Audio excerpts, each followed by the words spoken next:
El Centro de Estudios de Familia y Sociedad trae para ti Familias Caminando, un espacio para la reflexión, difusión y acompañamiento para lograr una cultura de familia. ¡Comenzamos!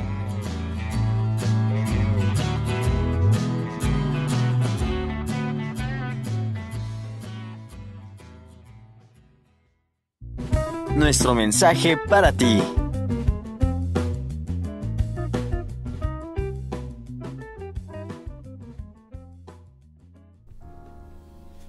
Hola, desde el Centro de Estudios de Familia y Sociedad, nuestro mensaje para ti lo dedicamos a la memoria de don Rosendo Huesca y Pacheco, séptimo arzobispo de Puebla, un pastor que trabajó por la conciliación de Puebla y por las familias.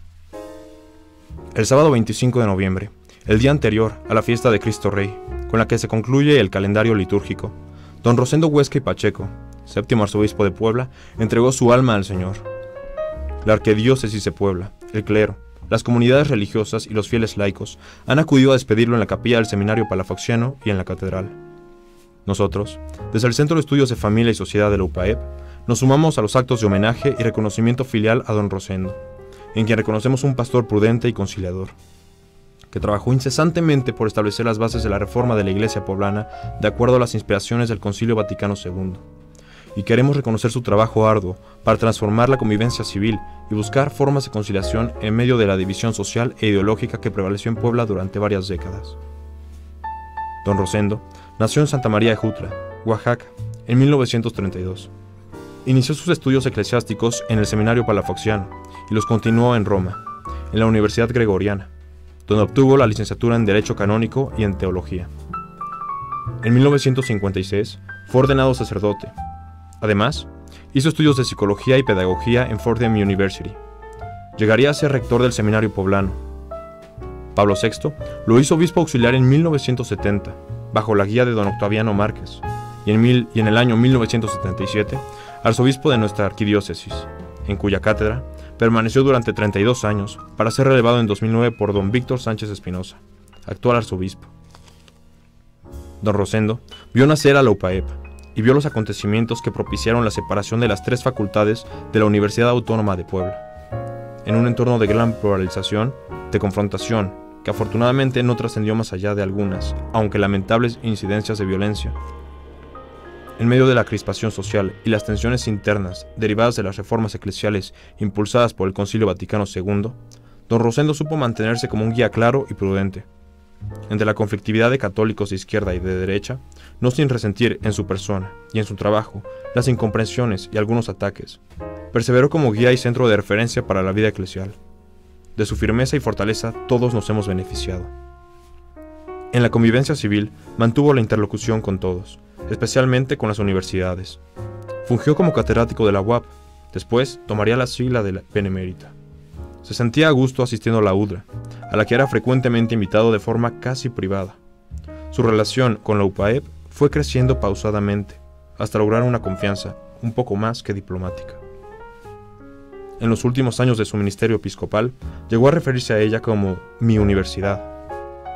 Trabajamos como universidad con don Rosendo, que era encargado por la Conferencia del Episcopado Mexicano, para formalizar el Estatuto de Universidades Católicas en México, de acuerdo con la normativa que pedía Papa Juan Pablo II en su Exordia Ecclesia.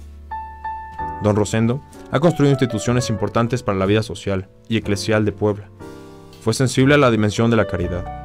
Sus iniciativas nos repiten cada día: no te olvides de los pobres.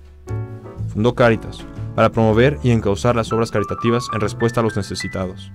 Encabezó varias iniciativas para promover el contacto de los empresarios con el campo poblano en beneficio de los campesinos. Fundó la Casa del Campesino, en 2 sitios de la arquidiócesis.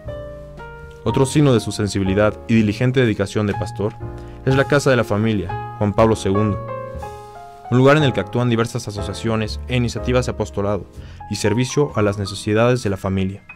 Pero, sobre todo, está abierta a las familias heridas, en dificultades, parejas en procesos de separación, con hijos en problemas de drogas o delincuencia, mujeres solas, parejas de divorciados en nueva unión, con necesidades de ser escuchados, orientados o de terapia.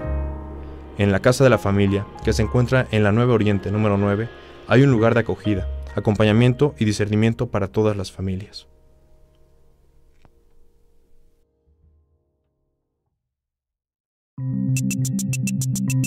Infofamilia.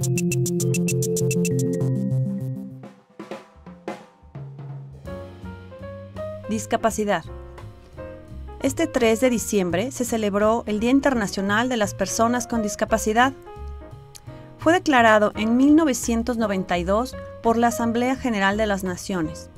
El objetivo es promover los derechos y el bienestar de las personas con discapacidades en todos los ámbitos de la sociedad y el desarrollo, así como concientizar sobre su situación en todos los aspectos de la vida política, social, económica y cultural. Cifras del INEGI señalan que en el año 2014 en México vivían 1.8 millones de personas con discapacidad, de las cuales 52.6% eran hombres y 47.4% mujeres. Generalmente, en los distintos grupos de edad existe un mayor porcentaje de hombres con discapacidad en relación con las mujeres, excepto en la población de 60 años y más. La discapacidad se presenta principalmente en las personas de 60 años en adelante y la diferencia entre hombres y mujeres es significativa, ya que estas últimas representan 46.2%, mientras que ellos 37.3%. Esto puede deberse a la mayor esperanza de vida que tienen las mujeres y al mayor número de accidentes que tienen los hombres en edades jóvenes. Otros datos relevantes señalados por el INEGI son: la discapacidad más frecuente en el país es la motriz, le sigue la visual, la auditiva, la mental y del lenguaje. Sin embargo, es común que una persona presente más de un tipo de discapacidad. En las mujeres, 46.4% y 27.7% se refiere a discapacidades motrices y visuales respectivamente, mientras que en los hombres estas mismas representan 44% y 24.5%. Las discapacidades auditiva, motriz y visual se presentan en su mayoría en los ancianos, mientras que las mentales y las relacionadas con el lenguaje afectan sobremanera a niños y jóvenes. La discapacidad en la mayoría de los casos tuvo su origen en alguna enfermedad. Poco más de la quinta parte tiene como causa la edad avanzada. Por problemas causados desde el nacimiento ocupan el tercer lugar, y por accidentes, donde la frecuencia es mayor en los hombres que en las mujeres. La población con discapacidad de 12 años y más ocupada en alguna actividad económica alcanza casi las 400,000 personas, siendo en su mayoría hombres. Las principales ocupaciones son agricultura, artesanías y actividad fabril, comercio dependiente, empleo en servicios diversos y en oficinas. A nivel nacional, 13.9% de la población ocupada con alguna discapacidad no percibe ingresos por su trabajo. 22.6% gana menos de un salario mínimo. 28.2% de 1 y hasta 2. 15.1% más de 2 y hasta 3. 7.4% más de 3 y hasta 5. Y 6% más de 5 salarios mínimos. El Papa ha señalado que la calidad de vida en una sociedad se mide en buena parte por la capacidad de incluir a aquellos que son más débiles y necesitados, por el respeto a su dignidad de hombres y mujeres. Y la madurez se alcanza cuando tal inclusión no se percibe como algo extraordinario, sino como algo normal. El Santo Padre también ha señalado que la persona con discapacidad y con fragilidad física, psíquica o moral debe participar de la vida de la sociedad y ser ayudada a desarrollar su potencialidad en las diferentes dimensiones. Solo si se reconocen los derechos de los más débiles, una sociedad puede decir que se fundamenta sobre el derecho y la justicia. La discriminación basada en la eficiencia no es menos deplorable que la discriminación basada en la raza, el dinero o la religión, alertó Francisco. Esta aproximación a los más débiles, dijo el Papa, supera la actitud asistencial y de piedad para el protagonismo a la persona en dificultad en un contexto comunitario no cerrado en sí mismo, sino abierto a la sociedad. Se trata de promover la dignidad y el respeto de cada uno, haciendo sentir a los derrotados por la vida la ternura de Dios. Informó para ustedes el Centro de Estudios de Familia y Sociedad.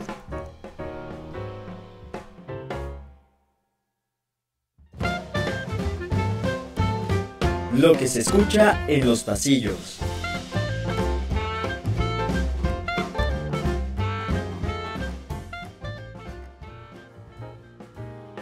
¿Qué opinas de la inseminación artificial? Bueno, pues creo que es una buena idea porque hay mujeres que luego no pueden tener hijos o no encuentran a una pareja que les agrade. Entonces, gracias a eso, pues ya pueden tener un bebé. Pues me parece una buena opción para las parejas que no pueden tener hijos y bueno, es una oportunidad que se les da a este tipo de personas. Bien para las parejas en las cuales el hombre tiene algunas deficiencias para poder procrear y pues es como una ayuda más. Yo opino que está bien porque hay casos en los que no se puede procrear adecuadamente y ese avance nos ayuda a que puedas tener un hijo. No creo que haya problema, o sea, simplemente si alguien quiere embarazarse y no tiene como la posibilidad por una u otra forma, pues se me hace una buena opción. Bueno, a mí, yo estoy a favor porque pues muchas tienen como el deseo de ser mamás y no lo pueden lograr, entonces es como una buena opción. A lo mejor es un poco cara, pero yo pienso que es de las mejores. Pues yo estoy a favor porque considero que te da la ventaja de como ver cómo viene tu bebé y puedes prevenir como cualquier enfermedad o alguna malformación genética. Realmente también es necesario. No todas las personas pueden tener un niño, principalmente algunas que, bueno, tienen algún tipo de alguna enfermedad o estén propiamente esterilizadas. Pues yo creo que es de gran importancia dado que hoy en día existen muchas parejas que actualmente no pueden tener hijos. Entonces yo creo que es una gran oportunidad para este tipo de personas que quieren tener una familia y no tienen la oportunidad, o sea, y realmente si quisiéramos tener un hijo completamente sano, igual es una implicación bastante buena, dado que podemos hacer un mapeo genético y ya en base a eso, como saber realmente como qué fusionar y qué no fusionar. Y pues aunque sea caro, yo creo que vale la pena para aquellas familias que realmente quieren tener realmente hijos, una descendencia y no tienen la oportunidad. Pues yo creo que es una muy buena opción para las personas que quieran tener hijos, pero por alguna circunstancia no se les es posible. Es como una oportunidad más que se les brinda y si se puede hay que ayudarlos.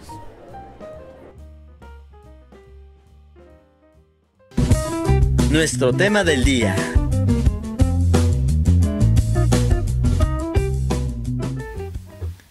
Hola, buenos días. Estamos en este programa de Familias Caminando y tenemos hoy la presencia o la visita del Padre Francisco José Ballesta, Legionario de Cristo.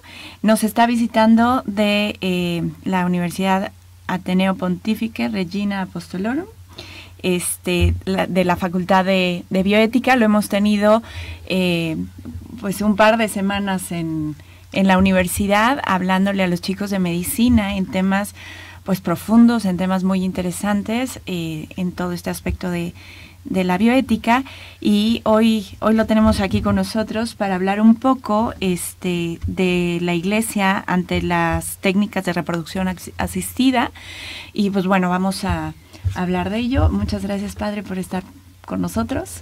Espero que lo estén tratando bien y esté bien aquí en la universidad. Sí, muchas gracias por su hospitalidad. Y vamos a empezar con este tema tan interesante. Ustedes se preguntarán, bueno, ¿por qué la Iglesia se mete con estas cosas de ciencia, con estas cosas de tecnología, con estas cosas de salud? Pues la Iglesia, madre y maestra, que vela siempre por sus hijos, está siempre preocupada por nuestro bienestar, como hijos de Dios, pues ve que en estos temas están implicados algunos principios muy importantes para la vida del ser humano. Está implicada la vida humana, está implicada la familia y está implicada la relación entre la ciencia y la ética. Entonces estas cosas son muy importantes y por eso la Iglesia no se calla. La Iglesia va a dar su voz y va a pronunciarse sobre estas cosas. Son principios muy importantes. Vida humana, familia, relación, ciencia, ética. Ya desde Pío XII, la Iglesia empezó a hablar de este tema y ha habido una larga historia de pronunciamientos de la Iglesia sobre este tipo de tecnologías. Ustedes dirán, bueno, en tiempos de Pío XII no había estas tecnologías. Bueno, empezaba a aparecer la inseminación artificial y eso ya era un tema que preocupaba desde el punto de vista moral. Con el paso de los años han ido apareciendo muchas más técnicas y, claro, la preocupación ha sido mayor porque la incidencia en estos campos de la vida humana, la familia, la relación, ciencia y ética, pues ha sido mayor. El punto o el resumen de todo el magisterio de la Iglesia sobre estos temas lo encontramos en dos documentos que vamos a describir nosotros brevemente en este programa. Uno es de 1987 y se llama Donum Vitae. Los documentos del magisterio de la Iglesia tienen estos nombres tan raros porque empiezan con las primeras palabras del texto del documento. Y este documento empieza diciendo el don de la vida, que en latín es Donum Vitae, y por eso tiene ese nombre, Donum Vitae. Y otro documento, en el año 2008, que se llama Dignitas Personae, que traducido al español es la dignidad de la persona. Y son las palabras con las que empieza el texto del documento. Bueno, vamos a hacer una pequeña pausa, un pequeño corte y seguiremos hablando de esto, ¿no? La Iglesia ante las técnicas de reproducción asistida, con el padre Francisco, que es experto en estos temas de bioética. Hacemos un pequeño corte y regresamos.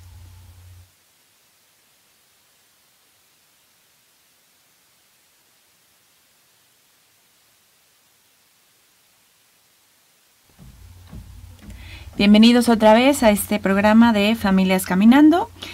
Tenemos con nosotros al padre Francisco José Ballesta, de Legionario de Cristo, que nos está hablando de un tema muy interesante, que es la Iglesia ante las técnicas de reproducción asistida, y vamos a ir viendo cómo, en qué está implicado también pues la familia, ¿no? Y bueno, continuamos, padre, para poderlo escuchar mejor. Muy bien. Entonces vamos a empezar a explicar el primero de estos documentos, que hemos dicho que se llama Donum Vitae. El don de la vida, ¿no? Es exactamente el don de la vida, que fue publicado el 22 de febrero de 1987. Entonces vamos a describir este documento, no vamos a leerlo, vamos simplemente a ver cómo está distribuido, qué partes tiene, de qué cosas habla, y si después haremos alguna consideración sobre alguno de los puntos que yo considero que son más importantes y que pueden iluminar más sobre el pensamiento de la Iglesia en estos temas. Este documento, como les digo, se llama Instrucción Donum Vitae sobre el respeto de la vida humana naciente y la dignidad de la procreación. Este es el título completo. 22 de febrero de 1987. Estos documentos de la Iglesia están a disposición de todo el mundo que los quiera consultar. Uno puede entrar en Internet, en la página del Vaticano, y descargarlos y leerlos. Y yo les recomiendo que lo hagan, si quieren tener una idea exacta de lo que dice la Iglesia sobre estas cosas y sobre tantas otras. Acudan directamente a los documentos del Magisterio. Y sobre todo que está al alcance de todos, ¿no, padre? Al alcance de todos, sin ninguna limitación. Y además en los idiomas en todos los idiomas, ¿eh? O sea, uno busca, no hay pretexto. No hay pretexto. El que le gusta el inglés lo puede leer también en inglés. ¿Sí? Okay. Bien. Entonces este documento está distribuido de la siguiente manera. Tiene una introducción donde se habla de la investigación biomédica y la enseñanza de la Iglesia. Cómo la ciencia y la técnica deben estar al servicio de la persona. Y cuáles son los criterios fundamentales para dar un juicio moral sobre estas técnicas.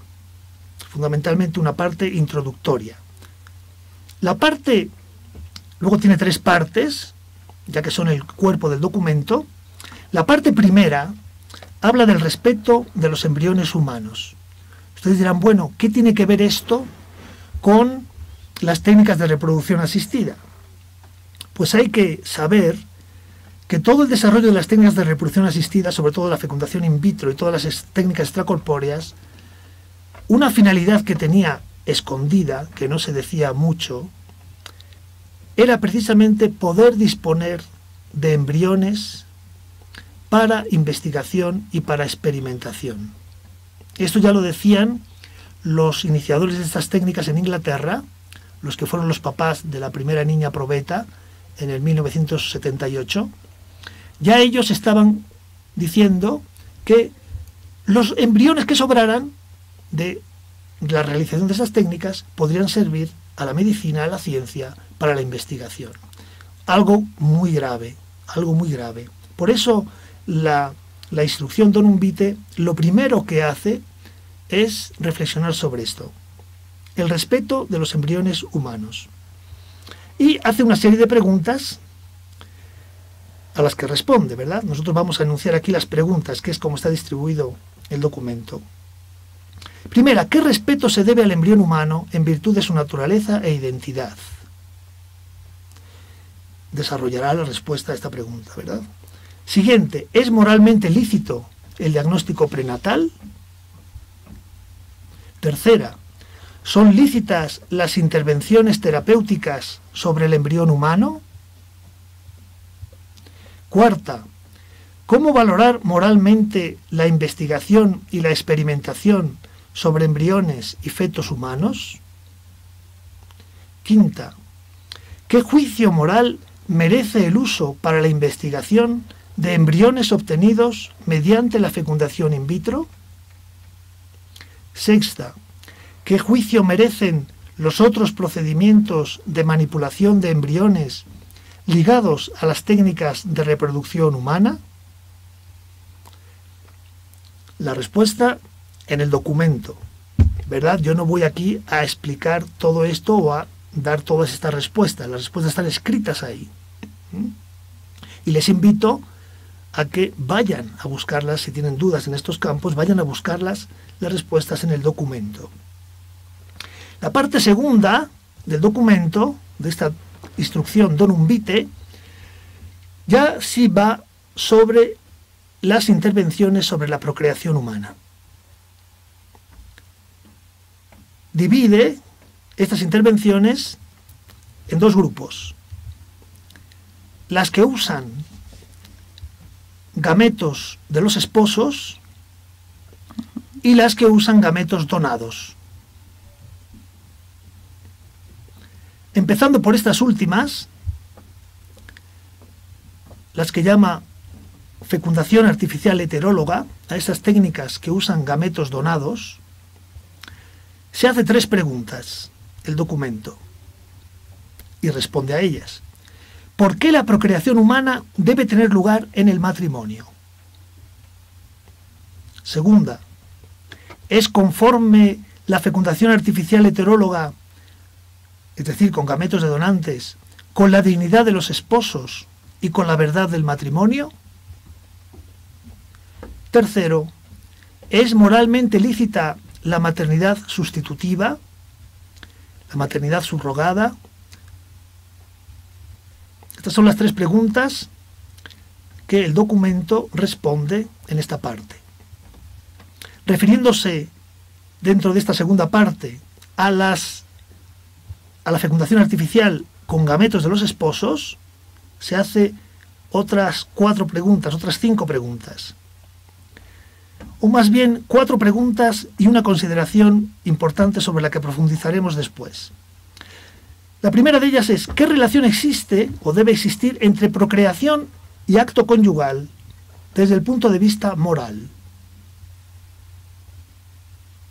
Sabemos que la sexualidad humana está estrechamente ligada con la procreación. Y uno de los dramas de nuestra cultura es que hemos separado esas dos cosas. Entonces, ¿se quiere vivir la sexualidad sin procreación o se quiere la procreación sin sexualidad? Entonces, ese es un grande mal que tenemos en nuestra cultura. Cuando en la naturaleza misma de la sexualidad están ligadas estas dos finalidades, la unión de los esposos y la procreación. La segunda pregunta que se hace en este apartado ¿es moralmente lícita la fecundación homóloga in vitro? La fecundación in vitro con gametos de los esposos, ¿es moralmente lícita? Siguiente pregunta. ¿Cómo se debe valorar moralmente la inseminación artificial homóloga? Es decir, la inseminación, no la fecundación in vitro, sino la inseminación artificial con gametos de los esposos. Y la siguiente pregunta, la última pregunta es, ¿qué criterio moral se debe proponer acerca de la intervención del médico en la procreación humana? Es decir, ¿qué papel tiene el médico en todo esto y qué es lo que él puede moralmente hacer? Esto en cuanto a preguntas. Y luego hace una consideración que es sobre el sufrimiento por la esterilidad conyugal. Y a esto yo quiero volver hacia el final, después de explicar el otro documento, volver a tocar este tema con un poco a modo de conclusión. El documento Donum Vitae tiene todavía una tercera parte muy interesante, muy poco conocida, que parecería un poco extraña, que se refiere o tiene como título Moral y Ley Civil. Se refiere esta parte a los valores y las obligaciones morales que la legislación civil debe respetar y sancionar en esta materia. Sabemos, bueno, ya desde los años 80, en Europa hubo una gran prisa por legislar sobre este tema. Siempre está la típica cuestión, esto existe, hay que regularlo, hay que legislar, y entonces todos los países se ponen a hacer leyes. Pero, ¿cómo deben ser estas leyes? ¿Qué criterios deben respetar estas leyes? ¿En base a es qué? Importante. No es simplemente regular una cosa que existe, sino que a lo mejor se están haciendo cosas que no están bien, y entonces a lo mejor hay que prohibir alguna cosa. Entonces aquí la reflexión es cómo la ley civil, que se cree en un determinado momento para regular estas cosas, estas técnicas, el uso de estas técnicas, debe respetar los criterios morales. Aquí sí me gustaría detenerme un poquito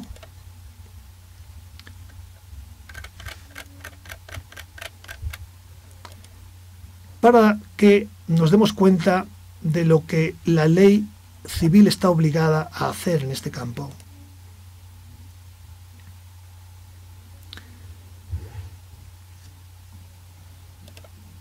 Dice el documento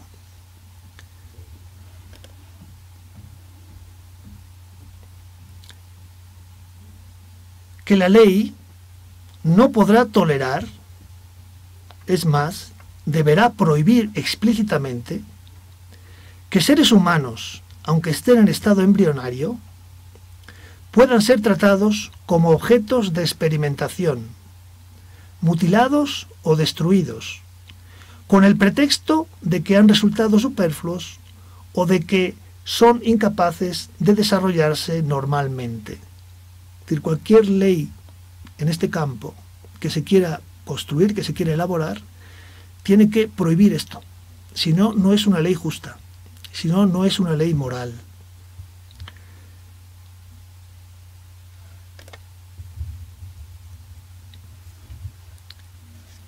Cualquier ley que se elabore en este campo debe respetar derechos fundamentales, como son el derecho de todo ser humano a la vida y a la integridad física desde la concepción hasta la muerte.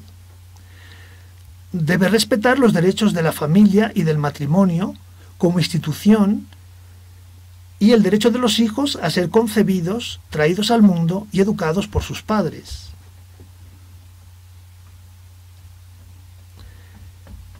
Por eso la autoridad política no puede autorizar que seres humanos sean llamados a la existencia mediante procedimientos que los exponen a gravísimos riesgos, de los que se han hablado antes en el documento. Los embriones que quedan sobrantes, que quedan a merced de los experimentadores, de los científicos, etc.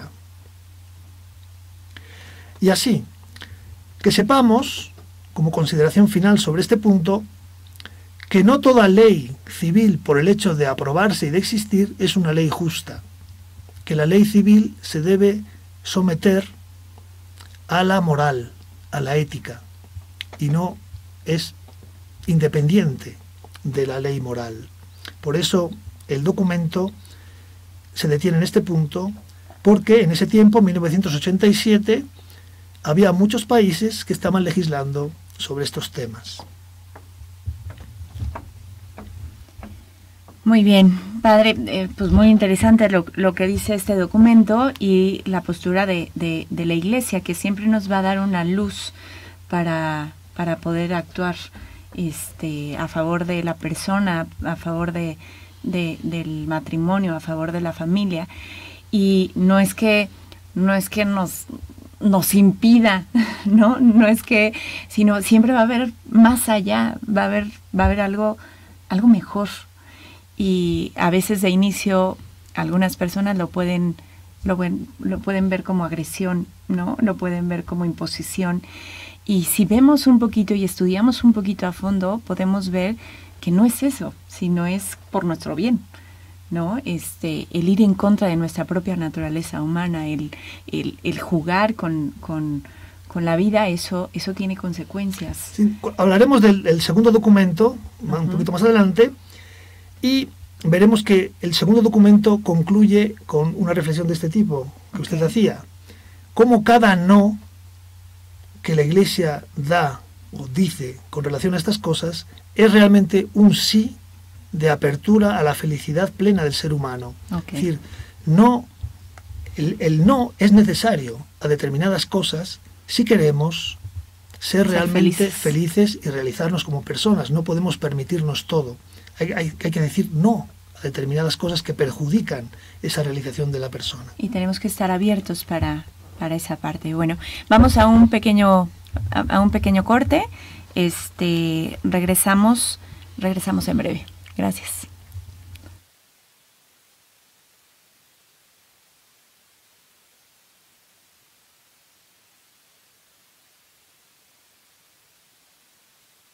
Estamos de vuelta con el padre Francisco y algo muy interesante que estamos viendo es esta postura de la Iglesia ante las técnicas de reproducción asistida. Tenemos que entender lo que nuestra Iglesia como maestra nos dice y también escuchar lo que nos dice como madre para poder guiarnos y ser felices como lo mencionábamos. Entonces vamos al segundo documento que nos comenta para poder entender y poder ir entretejiendo todo este tema. Muy bien. Como pueden ustedes darse cuenta, este documento que hemos comentado antes, Donum Vitae, que se hizo en 1987, pues 1987 está muy lejos. La técnica ha avanzado mucho y fue necesario que en el año 2008 la Iglesia edicara otro documento, publicara otro documento sobre esta temática, abordando aquellas cosas que todavía en los años 80 no existían y que han ido apareciendo a lo largo de estos años y que era necesario evaluar, era necesario juzgar. Entonces este documento nuevo del 2008, que es el último que la Iglesia nos ha proporcionado sobre esta temática, se llama Instrucción Dignitas Personae sobre algunas cuestiones de bioética. Y este documento fue publicado el 8 de septiembre del año 2008. Vamos a ver la estructura de este documento, qué puntos toca. Primero, tiene una introducción donde retoma la instrucción Donum Vitae y la valora.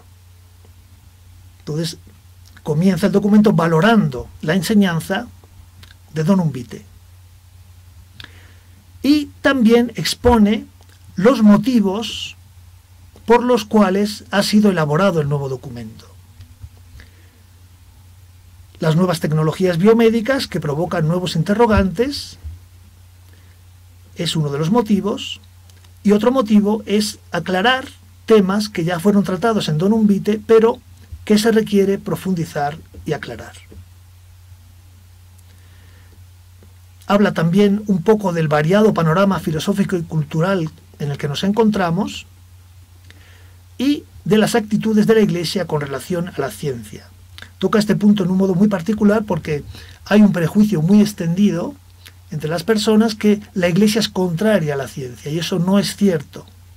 Eso no es cierto, eso es un mantra que se escucha muchísimo, pero eso no es real. Y el documento se detiene a reflexionar sobre este punto. Después de esta introducción,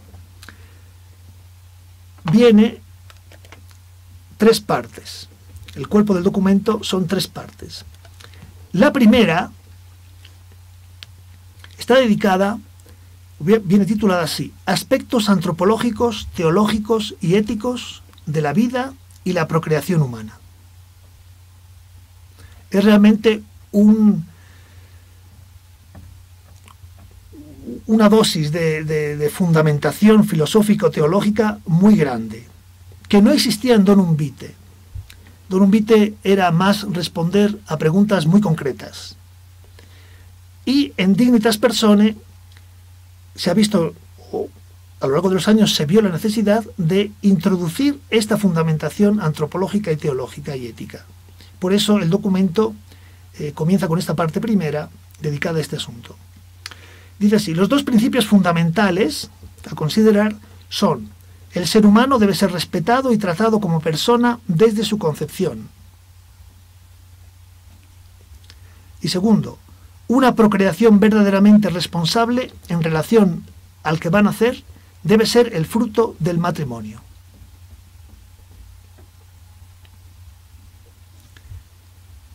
Después va a hablar de fe y dignidad humana, fe y vida matrimonial, magisterio eclesiástico y autonomía de la ciencia. Estos puntos, como ven ustedes, son cosas como más de reflexión, más profundas, que son fundamento de las respuestas que se dan a las problemáticas concretas. Entonces, interesante entender estos aspectos filosóficos, teológicos, antropológicos, para poder comprender verdaderamente las respuestas que la Iglesia da a todos estos interrogantes que la técnica nos presenta. Segunda parte del documento, ya empiezan a tratarse problemas del momento. Dice: nuevos problemas relativos a la procreación, cosas que no existían en tiempos de Donum Vitae y que han aparecido en esos años, entre el 1987 y el 2008, y que es necesario valorar. 8 puntos en esta parte. Las técnicas de ayuda a la fertilidad, la fecundación in vitro y la eliminación voluntaria de embriones, una técnica novedosa en aquel momento, la inyección intracitoplasmática de espermatozoides, el congelamiento de embriones, el congelamiento de óvulos, la reducción embrionaria, que esto es una cosa, verdaderamente una cosa terrible, porque lo que se hace en esta técnica es, después de haber transferido varios embriones al útero de la mujer para intentar que por lo menos 1 o 2 se aniden y haya por lo menos 1 o 2 hijos, cuando resulta que anidan de más de los que se esperaban, pues se busca eliminarlos. Y se le llama a esto reducción embrionaria, que es provocar abortos. Otro punto, el diagnóstico preimplantatorio, que no es lo mismo que el diagnóstico prenatal, sino que este se hace con los embriones que están fuera del útero de la mamá. Cuando los tenemos in vitro, se les analiza para escogerlos, para, ¿cuál es el mejor? Para ver cuáles, para muchísimas cosas, para ver si tienen alguna enfermedad, etcétera, etcétera, ¿no? Para seleccionarlos. Y luego se analizan también en esta segunda parte nuevas formas de intercepción y contragestación. Un poco relacionado esto con el tema de los anticonceptivos. Esto con relación a la segunda parte del documento. Una tercera parte titulada Nuevas propuestas terapéuticas que comportan la manipulación del embrión o del patrimonio genético humano. En estos años han aparecido técnicas que nos permiten tocar los genes, manipular los genes. Y esto pues tiene un gran valor si se usa bien, si se usa para curar enfermedades. Entonces hace falta valorar estas propuestas terapéuticas desde el punto de vista ético, cuáles son buenas, cuáles no. Se habla aquí de 5 cosas: la terapia génica, la clonación humana, el uso terapéutico de las células madre, los intentos de hibridación y la utilización de material biológico humano de origen ilícito. No vamos a entrar en detalle en estas cosas, como les digo, en el documento lo pueden encontrar y quien tenga curiosidad, pues leerlo, profundizar. Concluye el documento con aquello que decíamos antes, diciendo que las prohibiciones son necesarias para custodiar el auténtico bien moral. El no, o dice el documento, detrás de cada no que la Iglesia da a determinadas cosas, brilla en las fatigas del discernimiento entre el bien y el mal un gran sí, en reconocimiento de la dignidad y del valor inalienable de cada singular e irrepetible ser humano llamado a la existencia. Pues muy bien, creo que son documentos muy amplios y a veces nos preguntamos si todo esto que vemos de avance de la ciencia está precisamente controlado. A veces tenemos mucha ignorancia en lo que nuestra Iglesia nos indica y profundiza. La Iglesia va al día. La Iglesia va al día a decir, a ver, estos son lo que está surgiendo y yo reacciono, no nada más por decirte un no, sino justifico ese no. ¿Por qué? Porque quiero tu vida feliz. Y a veces sí nos mueve a nosotros más el querer tener un hijo, el tener el derecho de tener un hijo y no ver al hijo como ese don que habíamos platicado. Entonces, ¿qué pasa? Que perdemos el ver que estamos ante una persona, el ver que estamos ante un individuo que merece todo nuestro respeto y merece todo nuestro cuidado también. Entonces, el que la Iglesia nos dé esta pauta de, a ver, vas a tener una decisión, ve las consecuencias que puede tener. Y esta decisión que estás haciendo, que no te lleve nada más tu sentimiento, ¿no? Sino que te lleve la razón a entender todo lo que hay detrás. Que muchas parejas no se enfrentan o no se preguntan esa parte, sino después viven esas consecuencias.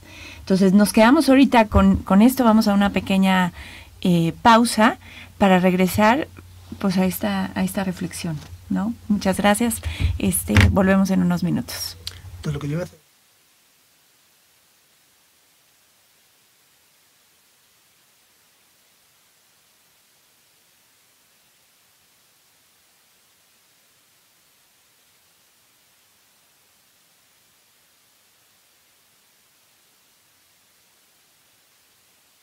Estamos de regreso con el padre Francisco José Valleza, legionario de Cristo, experto en estos temas de bioética.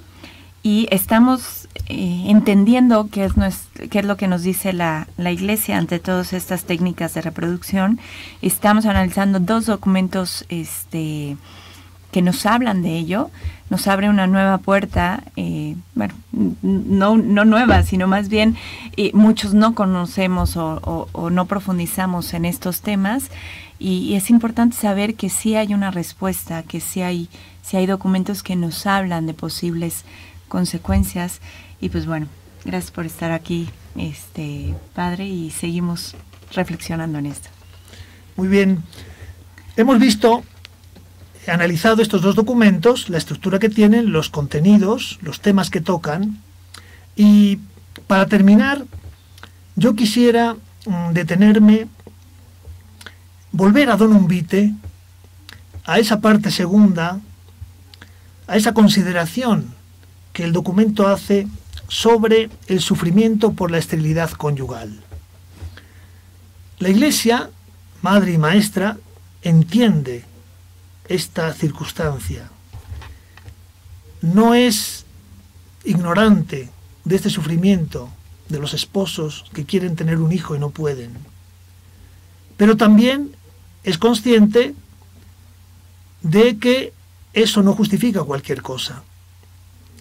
Por eso vamos casi a leer estas consideraciones que están en este número 8 de la parte segunda de la instrucción Donum Vitae, para que nos demos cuenta de el modo justo de vivir esta circunstancia en la vida.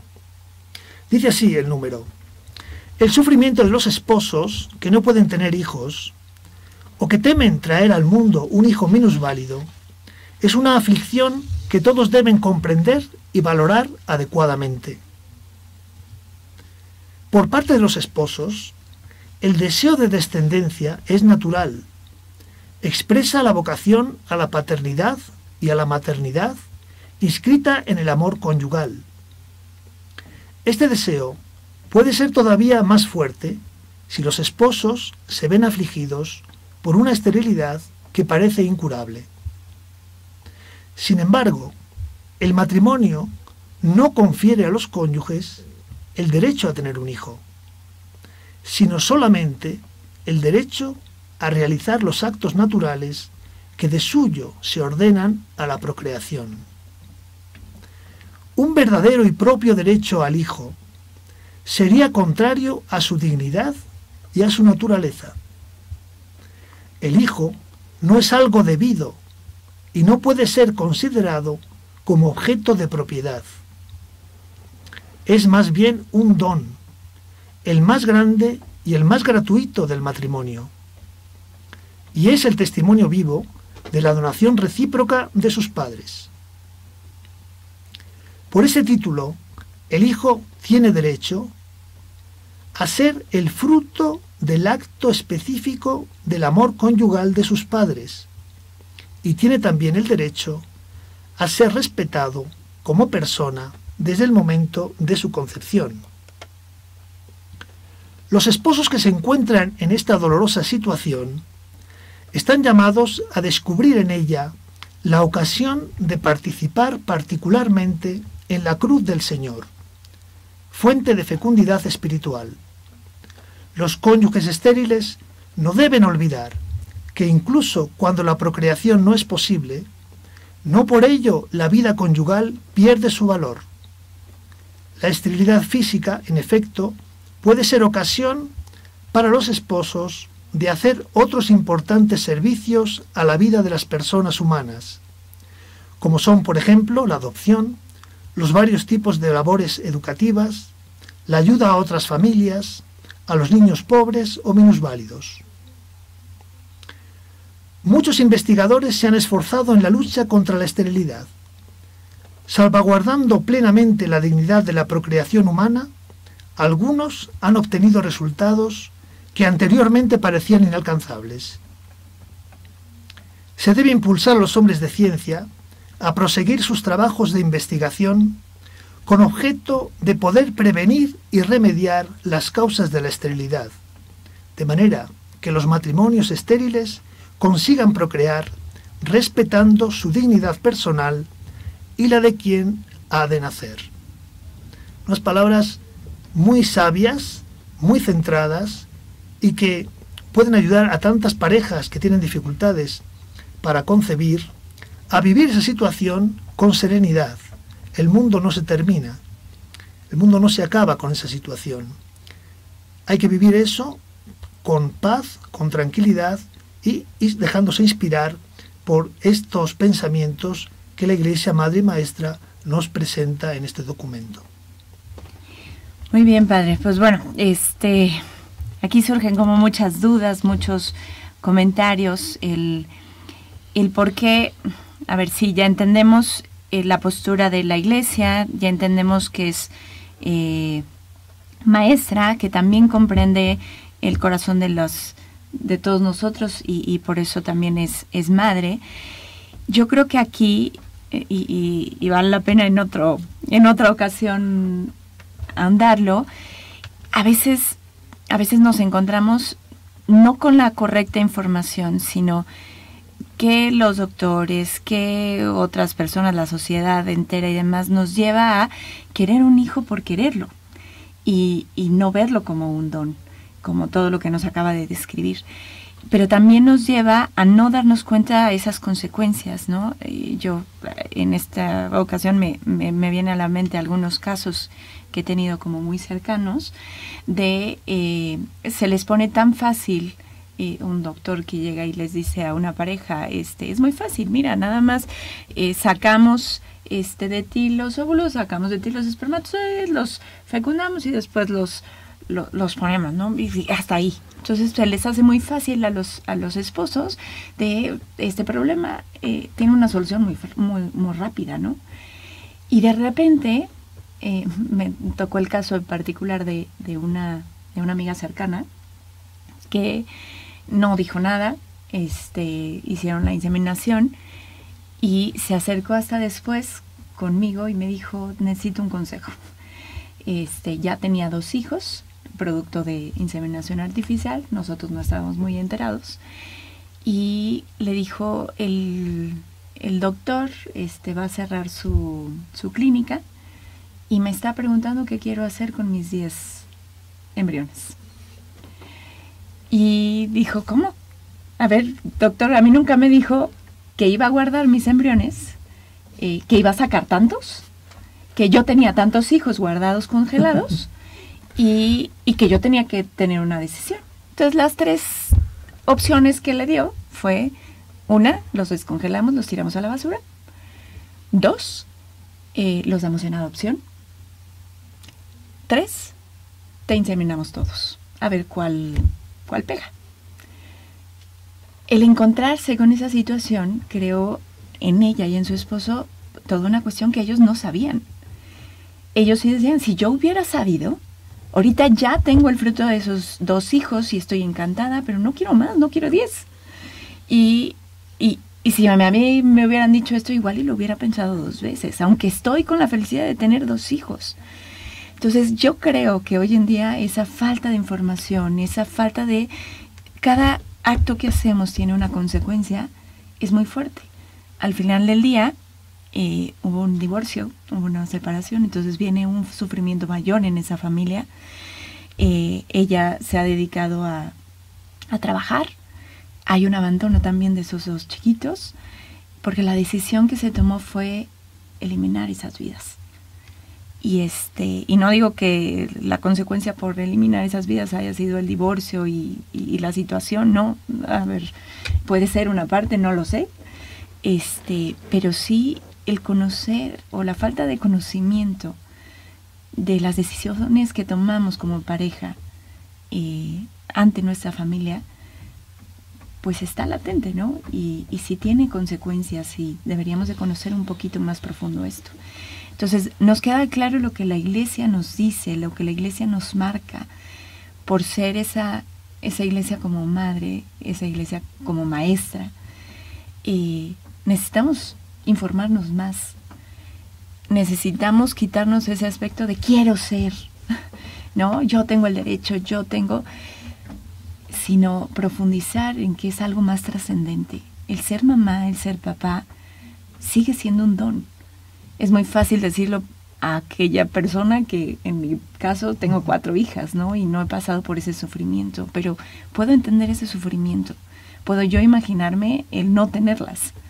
Y pues sí, pero el encauzar, como nos los menciona ahorita, esa desesperación, ese sufrimiento, y yo creo que también tenemos una tarea importante como sociedad, el no presionar, el no decir, ya se casaron, ¿y para cuándo los hijos? Y ya que tienes uno, ¿y para cuándo el segundo? ¿Y para cuándo el tercero? Y después, ya, párale, ¿no? O sea, jugamos un papel importante en la sociedad en esa presión donde solamente tiene que existir una decisión de 2 frente a Dios, ¿no? Así es, hay que ser muy respetuosos con los matrimonios, con su vida íntima, con su deseo de descendencia, con el ritmo que según sus circunstancias personales tengan para tener sus hijos. Luego hay que estar muy atentos a todo lo que en el mercado aparece, ¿verdad? Porque todo va presentado como muy fácil, muy sencillo, no hay ningún problema.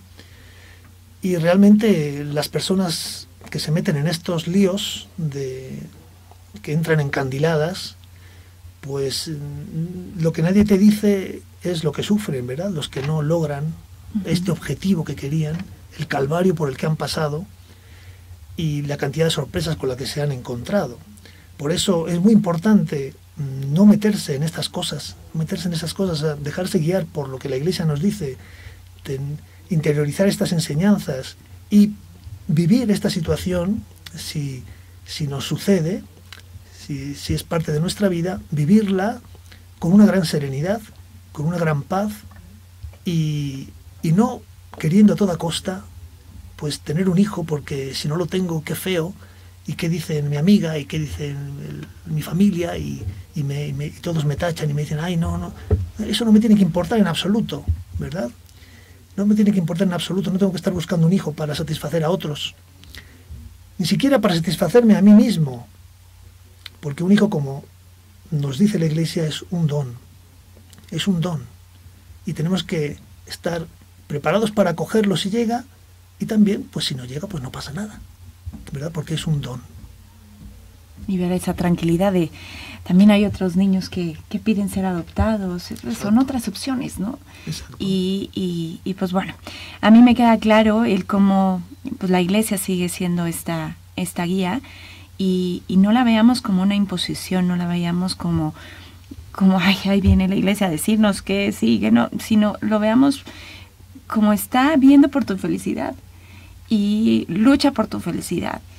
Y si no lo crees en ese aspecto, pues infórmate y ve las consecuencias y convéncete tú solo, ¿no?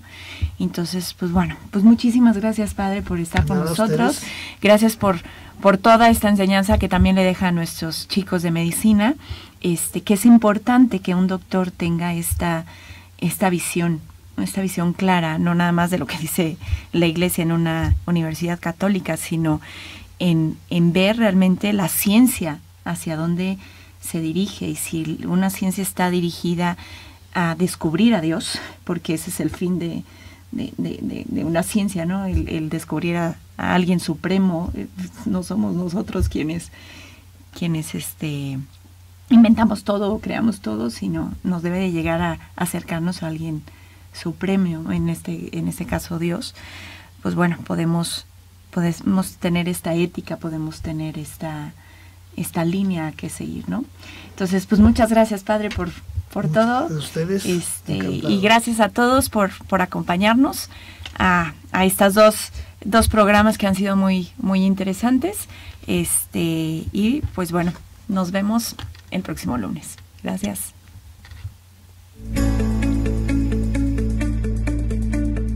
Ante la compleja situación de la vida familiar y para enfrentar de manera positiva las crisis y los conflictos que se presentan, la UPAEP, a través del Centro de Estudios de Familia y Sociedad, CEFAS, ha creado el Centro de Atención a la Familia, CAF, con el propósito de ofrecer servicios de terapia, de orientación preventiva y de acompañamiento profesional para fortalecer la unidad de las parejas y los vínculos familiares, así como el crecimiento de sus miembros. El CAF nace con la misión de instituir un lugar adecuado y accesible a la comunidad universitaria para atender necesidades específicas de ayuda, orientación y apoyo familiar. Establecer servicios de atención profesional de orientación, terapia y acompañamiento a la pareja y a la familia. Facilitar apoyo a las familias de nuestros colaboradores y del entorno a través de programas de acompañamiento y formación para su crecimiento y formación integral. El Centro de Atención a la Familia proporciona inicialmente los siguientes servicios.